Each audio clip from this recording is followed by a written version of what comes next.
मुर्शद पाक पंजाबी सवाल करांगा, अगर कोई गलती कुताही हो जाए तो माफ़ कर दिया जी। मेरा नाम मुहम्मद अशफाक तारी है, कुमानाला पिंड तहसील नौशहरा विरका ज़िला गुजरांवाला तो मैं आया। माशाअल्लाह।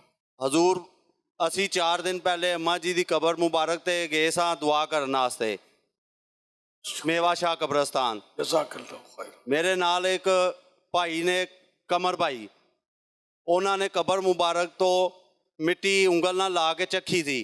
क्या ऐसा करना सही है या नहीं? चखने से पहले पूछना चाहिए ना।